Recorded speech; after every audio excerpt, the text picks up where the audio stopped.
Donc, bet jeune moi qui lengi, bet boulon moi mi kunga beto, vous avez kay qui me salam nandi mbia jo mambo ya mais bon. Ni fasoina, tonga gaga, tango gaga, benen salaveka politique, là, on va Congo, qui me peut venir sur mes pesa. Tu comprends? Qui me peut venir sur mes pesa, bet venir bet boulé, mais mon boulé ben non, sa majesté avec ton fou mais bet chalouango. Na message à mes salibet na soukiaye. Ça mène quoi?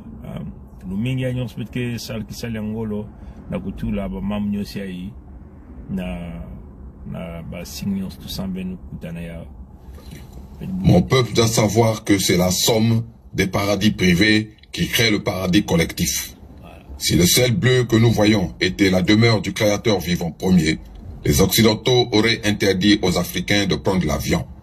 Le ciel spirituel étant l'homme, il n'est pas celui composé de nuages. Le paradis est également en l'homme qui, sur terre, a comblé ses besoins économiques, physiques et spirituels nécessaires. Voilà. L'homme qui, sur terre, a été appauvri par un autre homme et qui, au lieu de combattre son oppresseur, s'engage sur la voie des lamentations perpétuelles et de la guerre permanente avec les démons dans les églises où l'on enseigne non seulement la soumission aux issous blancs, aux yeux bleus, mais aussi l'enfer, avec le feu dévorant d'une température extrême, connaîtra son soir physique dans cet état d'esprit beaucoup plus négatif que positif. En effet, cet homme, après sa mort, verra le Jésus à l'image de celui qu'il a prié toute sa vie sur terre, et il verra aussi le diable qu'il a combattu durant toute son existence physique. Il verra entre autres également la misère et toutes sortes de privations auxquelles sa carapace, son enveloppe charnelle fut confrontée. C'est ainsi que le combat erroné de l'homme, dépourvu de la véritable connaissance spirituelle, ne s'arrête et ne s'arrêtera jamais. Celui qui meurt pauvre et opprimé emmène avec lui, dans son ciel privé, la pauvreté et la souffrance éternelle. La femme qui cherche un mari, ou l'homme qui cherche une femme continuera sa recherche dans l'au-delà. C'est également le cas de ceux qui cherchent de quoi manger et de quoi boire. Ils continueront à le rechercher. Quand on comprend cela, on arrête de se rendre dans des chapelles animées par des prêtres et des pasteurs qui ne sont finalement que des agents vecteurs du mensonge et de la soumission à la misère. Pour le bien-être physique, moral et spirituel de l'Africain en général et du Congo en particulier, le mot d'ordre demeure « l'Église excite ». La sortie ferme et définitive de l'Église afin de construire une vie meilleure sur terre qui est l'endroit où chaque homme prépare l'accès à son paradis privé. C'est la somme des paradis privés qui crée le paradis collectif. Gloire à Fumunzambi Mpungu, le créateur vivant premier, qui nous fait voir cette réalité. Tata Zinga Nkuvu. Bon, ben me kuwano. Mmekumu presque na inzo.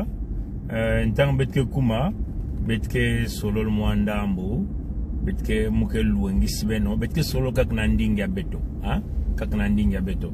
Mmekumu presque, y a une quartier betke vanda. Ben me comprendre, ben talba quartier betke vanda ka, na kuzona ba Congo, ti betke nakacha muzingwei, sam na kusos kwen kudia mbongia ba Congo vrai. Ben me comprendre, betke nakacha muzingwei, sam na kusos kwen yiba mbongia bantu ve. Batu ba bien matériel, betke déjà na yawa wa. Ben me comprendre, sam na betke la sabizizi, sam ba Congo ba comprendre. Que betke ve na kachai parce que betke na kufua nsatu na wale mputu. Ben me comprendre. Betke ve na kachi ya muzingai, sam betke sos kwen yiba mbongo. Betke na kacha muzingai sam na kutunga. Bakati ya inkevan bakati ya fédération ya Congo. Ben me comprendre batata na mama. Ben me comprendre. Donc ben bakulu mbote mbote. Betke ve na kachi ya muzingai sam na kwen yibi mvwame babantu. Ben me comprendre. Sam na kwen yiba mvwame babantu. Il faut se mettre que l'accès ben babizizie ben tala. Vous comprenez? Il y a que on a kula kisi lulendo. Vous comprenez? Parce que bancha kaka que tala betiti bon, bet que bancha mpamba, bancha nzila, que bancha nzila. Ni na bamboshi kana kupenser na bancha Pompidou bapongi na nsatu ini baka unanwanaka bapongi kena nsacha bimvwama nini baka nakacha muzingu you know comprendre mugela kusabenya no kulakisben ke betke vela wana na kusosko yibo mbongi ya bakongo samna kuzwa lumeya na pisumba inzo na mputu betizaba valeur ba inzo na mputu betizaba inzo ba valeur ba inzo na mputu betiza qu'est-ce que c'est l'investissement yaibi inzo ya tanu mumesumna babwali ya mputu vous me comprendre inzo ya tanu mumesumna babwali ya mputu vous me comprendre donc betizaba ba valeur betkeve mutindu bayina kana yiba babinga ba Congo na kuza kusumba ba bien matériel awa betuzaba valeur ya mbongo betuzaba ndandu wa mbongo ni iki mutindu bemetala ba masamba de baba kuluncha beto salama bya mbongo bazama bya mbongo mambya ndandu na bayintu ya bawo ya vandati basalba ntocha betu vane mutindu babwali ya mputu si bantocha betu vane mutindu babwali ya mputu yiki diabete ke kusalawa yiki diabete kusalawa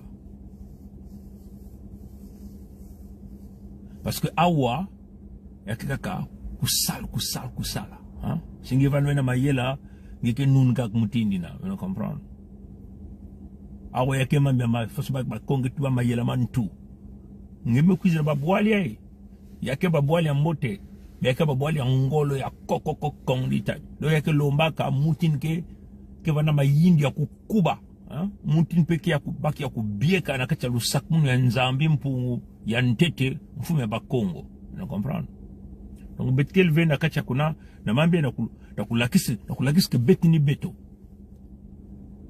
jamais me laksabeno na ngandi ya inzo ya munu jamais me laksabeno parce que c'est pas nécessaire mais muke laksabeno ka quartier belen sentir nsunga ya quartier vous comprenez donc betu nuane no betu tungen boale betu vision ya betu ni yai kutumba bisiki ya marke ya bainzo ya marke ya mutindi na programme ya betu ya fédération ya lu programme ya lu ya fédération que tout le monde mingi na ku basis ba na ku yidik ba boala parce que yidik ba boala ni kutunga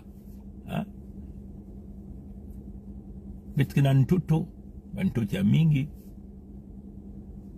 betkina ba bimnyonstu ina betkina de sala na kutumba bwalina ntang ben ke tumba bwala yake salati bancha ishi ya nzenza ke ban kutubti mais munen kon fungul compagnie amun kuna samu mayuyi kelve kuna banchi na kinanzile tout droit uyalu kelu yalo mbote inwaga tuba mambia ya justice ke kuna inwaga samusaka machele kake kuna ni kuna metala ba compagnie mingi na babwale mputu mekwena bwale bahion kumaka net compagnie ya inza ya mvimba ni bagme kuma kuyidika ba bimnyonso bahion peme na mayele bawo bame longoka bame yiba ba technologie face ba tuba ba pe ba mezangama parce que ni ba tuba ma ba technologie ni mindele aive ke ku espèce beniao ni ben moské na mayele ben metal face ba sala mezo betu petlen sala ben me yibi au ben me sala face ba yi on me sala le ba yi on me sala ba yi on mezangama ben metal ambanza yin ba ke bukla Maroko ni face ina ba compagnie nene tuti akuna bakena banzila bakena mambia luyalu bayindi ya bantu bonzi ya bantu ke bonzi ya kutiema nofo kuyidika bantu ina bake boklana mputu intégrité misike bake kuna betena kwa fungula ba compagnie kuna mais ne bake fungula ba compagnie ke na tabusin na kati ya bwala samo batat na bamamu ke sala bandum ke sala banya l'école ke sala banyos ke sala ke ban kufut bambaku bake bukle ya ba IRPP ben ke bukle ba IRPP amun musala na bwana ba compagnie mafuta ndombe donc na bwal mu bana mfumya nene mfumya je dis bien mfumya nene wani baka babant na bisalu mgozo monge muke flisingi na mazi ya Mungu wana kwa nsala batata ni wani uzatala Mungu mume salis pe babant mingi wani kuiza vraiment tata pongi baki flisa ben kwa tala pongi mwana bakalini ke mwana mbote wani lomba ve ata pat na muntu ben bakula tata nomba bancha kaka wani lomba ba mbongo na kuflisingi na mafuta na mazi ya Mungu na kwa nsala baki lomba mbongo. Mais beto kena kidimbi ya tata nzambi ya kusadisi babantu banda mekwiz banve ya uwa yin muketala tat mekwi dila ntuen mekwi dila mukena babani ya babani tatu kisal kelve kent keteksa mafut na zando vraiment sadisi muno gozonza endi vingila na session nge kwiza me babantu nfa baba ni filisana muno yin zwa bueso ya kukutana muno upesa yan kisalo nmoko wano elle me connaît 2 semaines, elle me voit tout comme me flissen, elle me connaît 2 semaines. Déjà, il y a 2 semaines, elle me cuisine 400 000, 500 000 francs CFA, il y a salaire. 2 semaines, elle me connaît 180 et quelques mille, elle me flisse, elle me connaît 300, donc elle me connaît 300, 450 000, 500 000 salaire. Il m'a que vous tout cas, m'a que cristal mono. Tata pongi matondo, baka, moi bière, à maison. Non. Moulin bak veut bière. Tu me comprends?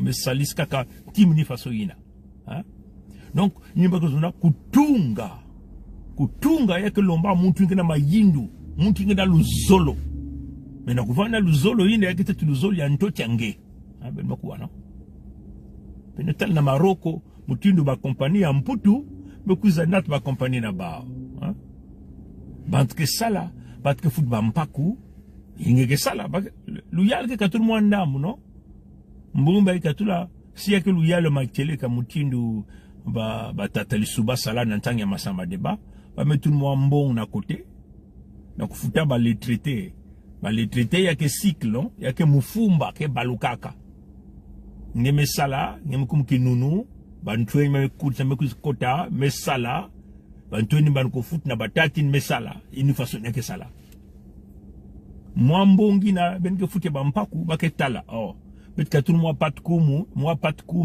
moi pat tano na kusala na kuyiri kimya maza kupesa mazi ya mbote na babantu kutungu l'hôpitalu samba bantu kisadis banzutu samtisi benke na babantu yinke na nzutu ke mbote bake tatamana kwen kusala bantu yinke sibi mbevo ke mingi yake luyalu fuyan tula mbongo mingi samba bantu na kubela yake kujumye ke mbongo busina ya bwala.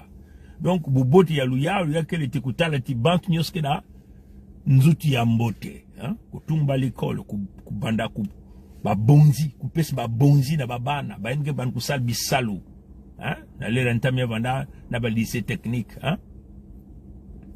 kufisi babantu na ba stage na betu tabito nisa l'école ya bandaka na niveau ya collège jange bani ban kusal kwena ba stage vacances babani bokla stage vacances. Dans le stage de vacances, il y a 75 000, 60 000. Il y a que des points d'accompagnement. Il y a que fissing. Il y a que fissing na Sidolou. Il y a que fissing na Sukomulebe. Il y a que fissing na Sokoboa. Na Sokoboa. Mou kwen ape na stage na Sokoboa. Na tamu wana mwanya fieti na l'école na ntangina. Mais me comprendre. Il y a bima bet metala. Na ba ntotine kaka. Samba banti ya mayel vandaka na ntangina. Me comprendre. Il babant ke sala bake futa bake yirik banzila bake tunga basaletelen wanwe na boale si ben ke na kamia la voirie ke lutana ntangya beti na la voirie bani lutaba basalete vanda na balbala babimbevu mutin ba paluye vanda ve mingi ni mutinu na ntama betu fani vanda na plateau de 15 ans même ba moustique vanda ve na plateau de 15 ans ngeke la lenge tranquille sans moustiquaire. L'air un tamin, il me dit la toubaïne. Et il y a que ma bien ma tcheleka. Vous me comprenez? Donc, visionnina.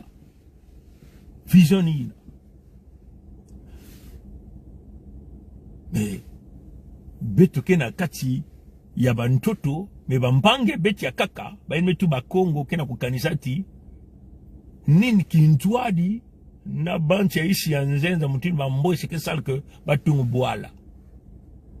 Ben metala ba couleur nyos tu ya imbi ya bao ya ntime imbi ya bao be ben me kanga maka kun kwa ming na ben mitatamana kuna sambila ntang nyos tu ben tala na luzingu nke kuiza peut-être que awa bet que tu veux ba mfumi ya nene mais na luzingu nke kuiza ça dit que c'est me fuawa na luzingu ya malmal nke kuiza ba ponge kon kumemba roi moi ba ponge kon kumemba roi ni tata zinga metuil ben bubie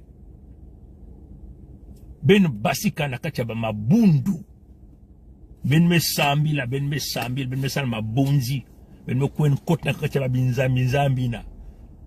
binzambi ya babakala kulwata biyunga mutin bakento mi pelu ya livunu ike ben me kuzwa atakima ben me sala ben me tubo ba combat de prière hein ben me kwen kubul satan kubak minkwati ba ve de prière nge me sala ba mbongi ndandu ni wapina ikeleve ben makuwa nikuna nzambi pungume luengi sababani ya yandi yirime wa bansikumusu yin batata ndundu vanituba na ntangi ya ntama batata mbama vanituba ti bantwenya kikubutama na bwale yei baki kwenda babwale ya ntama ni baki kuiza kula kongo bamikuduli menekana kuvingilani wapina ni ntangu ya beto bapongi ya beto babirangi ya beto ba olga ya beto tika ya zinga ya ntete Benmakuwa, ntang ya kaki kelve, tang ni yai, ntang ya makedika, ya babantu nkina kuzonzaka na kati ya lute, ya kati ya lulendo, ya nzambi mpungu, baki na uonga ya muntu mwesive, muntu keka kamushwini. Baki tuba mambu ya ngolo kubasisa makedika na inza ya mvimba. Balo ingisabe neti yake na bantweni yake tela maua, na kutubere benekasi bantweni ni banani. Makcheleka ina nyonso vana ya mambu nyonso ina vana pa vana kukanga na isi ya ntoto betume zangmuna yao betume tombola yao luvuno mayuya imbi nyonso betume basisa yao betume kutala yao mebelike sosa wapi mbikudulo na mipelo ke kunuaka menga ya bantu mipelo ke salaka satana mipelo ke na kati ya kukanga bakongo mipelo ke na kintwadi na mukuyu nkadia mpemba muntu ina bagula ngwepso mature Albert alias Sungeso Deni mipelo ke bisadi ya Bergoglio bene zaba Bergoglio muntu ina metuba ao papi ya bakatolika meba metuba ti kimpeve ya bakongo kele imbi ben yufula bao samle ba meba kakwa biteki ya bakongo ba bumbaka yao na kati ya bainzo ya bao kuna na Vatican ba tuba tinzambi ya bao lutila nzambi ya beto na nene meba mebaka ba biteki ya bakongo ba kutumula baka na kusamjila yao samu na iki ben yufula bao ben kwa batata na mama beno basika na kati ya mabundu kubasika na kati ya mabundu ya kele kubasika na Kongo ya mosi ya kintwadi ya mayuya ya luvunu kisinga yene bame kamisaka beno singa bame lelmisaka beno balaka mutindu yai nina betu kuna mutindu nzami fungu luengisaka do pintama beno kubasika na mabundu beno kusamila bainzo ya beno atadi bundu mosive kena lulendo ya kubumba beno kuvutuka na bainzo kukangama na munu nzambi mpungu kukangana na bankaka ya beno lusalusike kukwisa nibuna ve nibuna bagena kutuba nogwa tata zinga metubila jaka beno na lumputu muke bula jaka beno yawa lusalusu ikeleve na bamboshi ataki mamusive yina ke bantu ya ishi ya nzeza betumela kisabeno yenda bebizizi na babitsoniki na banzonzolo na bandiatulo na babitezo ya bao na bamayindu ya bao na bansalulu ya bao na bandiatulu ya bao na banzonzolo ya bao nyonso ben mekutala ben mekukanga maka kaka ni kuna ni yao kena kusalati mambo ya bakongo kina kwena maleme me yake mambo ve sangu yake mambo yani mosi nzambi mpungu muzingu yai yakele ya yandi mosi nzambi mpungu ina kebi bulu ba moshi bantu ya Zulu bake ba boya bantu ya Pompidou benga na kusosa dia kaiki nyonso betume kutombola betume kupesa beno bibeni kikaka kuna ha beto kuwa ndia katata zinga ha mutindo yanga na kutubila beno yao beto kuwa ino tata zinga nkuvu sibeno tata kwa bambikudulu ya luvunu wapi bambikudulu betu kena kati ya makerika mutindo tata nzami kena kuluengisa kena kunata beto me telmina bao ki bakala ba metu ba cho ben kuna simba ba yudo ya luvunu na ba kusala beno mpasi beno tala mutini betu me basisa makele ma cheleka ya ba yudo ya luvunu beno tuba na ba ben kuna simba pongi abana kuisa asiki mpya samba kuzabati bantu inave jambo ikele abete na kusimba bao asiki mpya samuti mutindo ba mama metuba ntango nyonso bake na kukwisa na kisika ya beto bake na kutala ba yongolo ya nene ya kukuba ya kuzangama meina ike ba yongolo ya iki ya kimpeve beno kuwa batata mama mutindo ba mama metuba tangu beni na kuzonza ya kitia kena kubasika yake tia samu yake diambu yanga na ya yandi mosi mfumu ya bantu mfumu ya bakongo nzambi mpungu yake ni mutindu yina nukuwa batata nama tata zinga meluengisa diaka beno ya bubu ya beno kuwa yao diaka mbote mambu nyonso tu yae ina betike tubaka ina tata zinga ya kuza tubila beno yake banduengoso ya nzambi mpungu ya yandi mosi yake banduengoso ya nzambi mpungu yandi mosi ndinga ya yandi mosi benukua yake ndinga ya yandi mosi andi kuza kupesa kuna tubila na dibundu kuna tubila na bantu ya munu kuna tuba na inza bamamu ya nyoso bitina kutuba yake bamamu ya kukuba mekaka baina kia kuzangama na kimpeve ile na kubakula baina kia kukangama na kati ya kimpeve ni bao kena kubakula singe na kati ya nzuni ngeke na kati ya kimuntu mutindo mwangulu ngela kubakula diambo ya hivi mambo ya bakongo kele mambo ya yandi mosi mfumu ya bantu ya ntete nzambi mpungu inayilikaka mukongo mtu ya ntete sa mutiba metubati mtu ya ntete katukaka nina mbanza ya Afrika me mfumu ya babantu lena kuvanda ve na kibende kune ha? Yani kivana na katikati sibene yufula baina kena ngipiti batu obeba nkoko ya beno katukaka kote baketu ba wakatika na Nubia sibene yufula bantu ya Nubia me bankoko ya beno katukaka kote obet katukaka kuna na katikati ya mbanza ya Afrika no bankoko ya bao ni nani bakongo ngena munu inakine na menga ya yandi mosi nzambi mpungu na kati nukuna benu metala jamu ya bakongo inu bayino ya baki ya kangama na si bani spakele pua benu mekua bake na boma wonga ya kutuba nkumbu mukongo wonga kena bana kutuba mukongo samuti singeke na kati ya busatana ntange kutuba mukongo ya ketie ya nzambi mpungu samuti kongo kile nkumu ya yanu mwesi nzambi mpungu nikula mimi kutala wame kubumba mambo nyonso makerika nyonso beno bakula beno na kutala muno oba mebibisa daka bizizi sibe kizizi kele mbote beno tubila muno kizizi kele mbote bame bebisa daka bizizi o kizizi kele mbote beno tubila muno beno inake kuna beno tubila pongi bizizi kele mbote tuba mevelisa diaka beno sala kaka mwa sapi na kutubila muno si bizizi kele mbote bon muke vérifier tete yawa si pelo ko bizizi yango ke mbote samu bete zabila fumia nene. Bon, bizizi kele mbote. Bon, muke sala, muke bula tatazinga, hein? Muke bula tatazinga. Bedo kuwa diaka tatazinga. Nkuvu. 7, hein? Bedo kuwa diaka. Mon peuple doit savoir que c'est la somme des paradis privés qui crée le paradis collectif.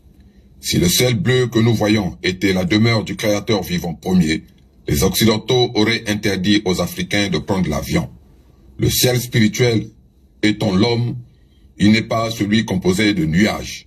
Le paradis est également en l'homme qui, sur terre, a comblé ses besoins économiques, physiques et spirituels nécessaires. L'homme qui, sur terre, a été appauvri par un autre homme et qui, au lieu de combattre son oppresseur, s'engage sur la voie des lamentations perpétuelles et de la guerre permanente avec les démons dans les églises où l'on enseigne non seulement la soumission aux issus blancs, aux yeux bleus, mais aussi l'enfer avec le feu dévorant d'une température extrême, connaîtra son soir physique dans cet état d'esprit beaucoup plus négatif que positif. En effet, cet homme, après sa mort, verra le Jésus à l'image de celui qu'il a prié toute sa vie sur terre, et il verra aussi le diable qu'il a combattu durant toute son existence physique. Il verra entre autres également la misère et toutes sortes de privations auxquelles sa carapace, son enveloppe charnelle fut confrontée. C'est ainsi que le combat erroné de l'homme, dépourvu de la véritable connaissance spirituelle, ne s'arrête et ne s'arrêtera jamais. Celui qui meurt pauvre et opprimé emmène avec lui dans son ciel privé la pauvreté et la souffrance éternelle. La femme qui cherche un mari ou l'homme qui cherche une femme continuera sa recherche dans l'au-delà. C'est également le cas de ceux qui cherchent de quoi manger et de quoi boire. Ils continueront à le rechercher. Quand on comprend cela, on arrête de se rendre dans des chapelles animées par des prêtres et des pasteurs qui ne sont finalement que des agents vecteurs du mensonge et de la soumission à la misère. Pour le bien-être physique, moral et spirituel de l'Africain en général et du Congo en particulier, le mot d'ordre demeure « l'Église excite ». La sortie ferme et définitive de l'Église afin de construire une vie meilleure sur terre qui est l'endroit où chaque homme prépare l'accès à son paradis privé. C'est la somme des paradis privés qui crée le paradis collectif. Gloire à Fumunzambi Mpungu, le créateur vivant premier, qui nous fait voir cette réalité. Tata Zinga Nkuvu.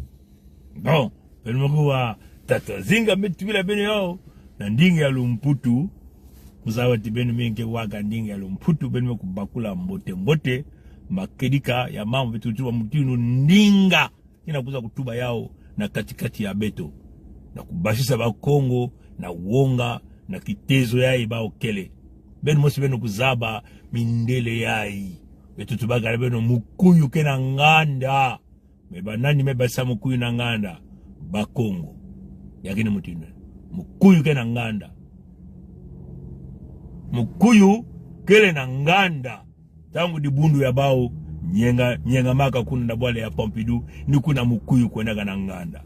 Mesamla hiki mukuyu mekone na nganda. Di bundu ya bao ina. Ni kuna, kaka ni bantu ina kuna yidika mambu kuna na ba Germany. Na kukabula ba ntoto ya tata Nzambi Mpungu. Mfumu ya bantu, mfumu ya ba Kongo.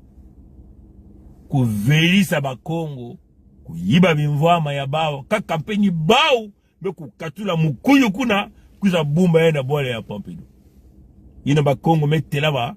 Na kumuangisa ba binyemo. Mukuyu komase tekita. Sa mfumu ya bantu.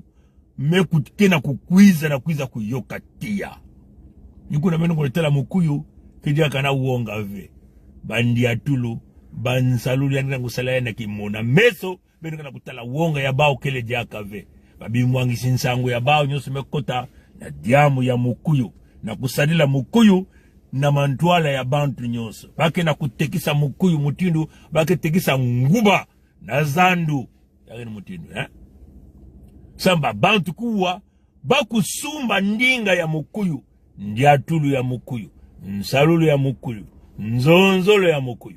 Nyoso mena na kutala. Fasobe no zabila mindele. Si peleko. Si paladizo. vandiki na kati ya mabundu ya bao ina bazola kundima tinge mundombi kwenda kukote na mabundu ina kusambila fasobe no zabila mindele yai bazola kundima ve beno tala bimvwama ya beto nzambi pungu me bieka me sadisa me tula yao kuna me tuba mukongo ya yange baka yao sadila yao tunga dikisa bana ngengisa zangmisa ntoto mindele ya ntima ya imbi ina sosa kukalemina ina kele ya bao ha benota sosa kukalemina ina kele ya bao mibame tuba ba masuna na paradiso bidilu ke vande ya diaka ve ba inzo ya ngonya kele kuna ya bobote madia kele ya mingi kaka makinu na makinu luzingu ya mbote mibao mosike na manga kukwena kukota na paradiso ina sibina tuwa na bao ti mmekufu wa bubu ya isambasi kwa na paradiso yange tuwa mume manga ya munu mume manga ya muno mmekuwa batata na mba pele kosi paradiso vanaka na mabundwi ya mipelo abakala eneke luatabi yunga mutindo bakento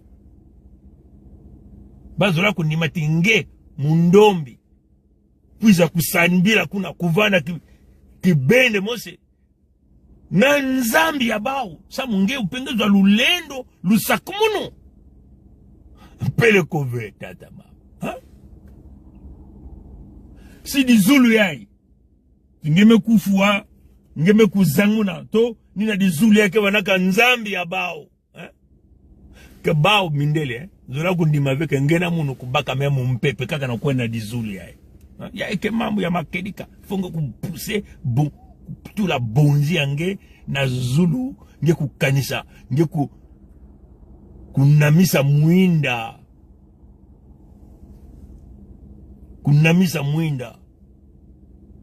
Antawa ni mwinde nina momoko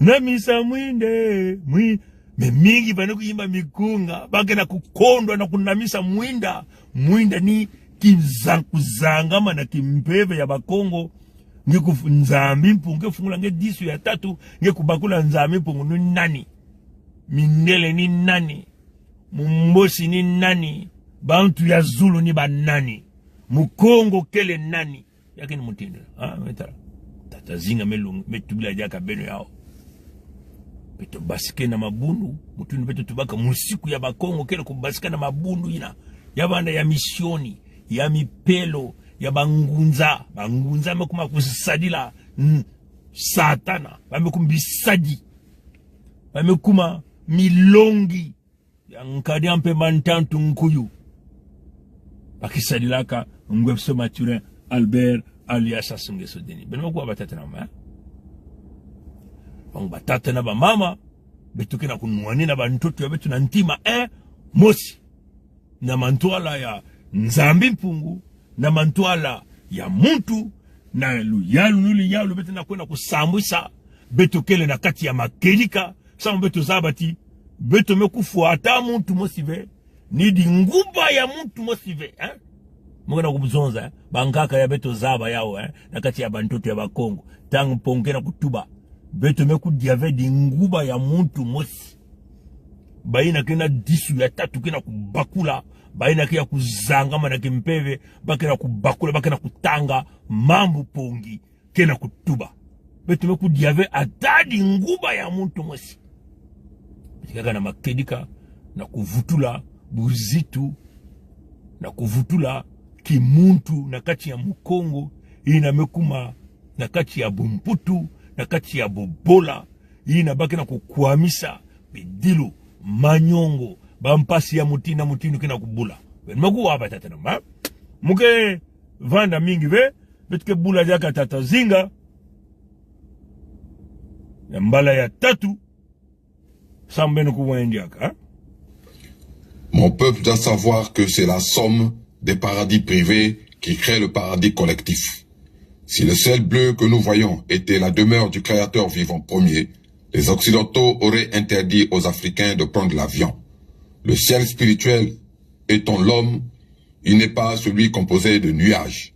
Le paradis est également en l'homme qui, sur terre, a comblé ses besoins économiques, physiques et spirituels nécessaires.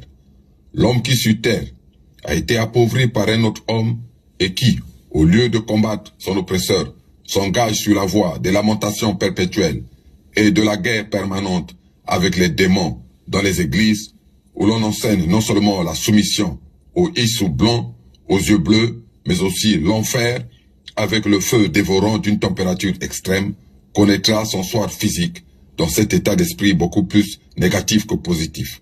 En effet, cet homme, après sa mort, verra le Jésus à l'image de celui qu'il a prié toute sa vie sur terre, et il verra aussi le diable qu'il a combattu durant toute son existence physique.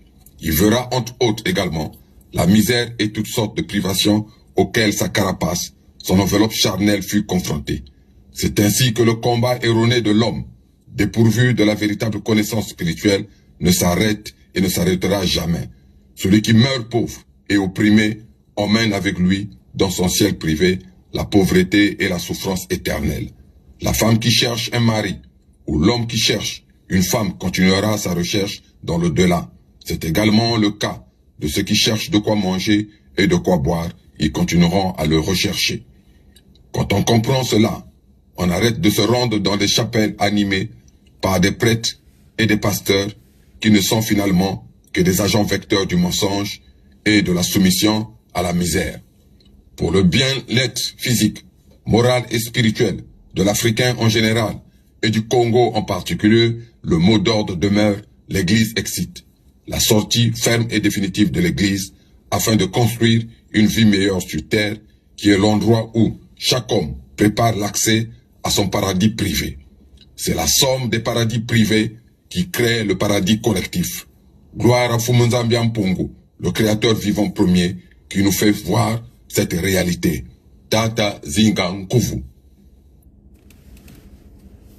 Nkokila ya mbote ya kilumbu ya tanu na kati ya makanda ya beno Tata Nzambi kubiekwa, bankoko babi kubiekwa, Mukongo ke kilemba nzau, Mukongo kele kokoko, kong ditadi, kokoko, kong ditadi, kong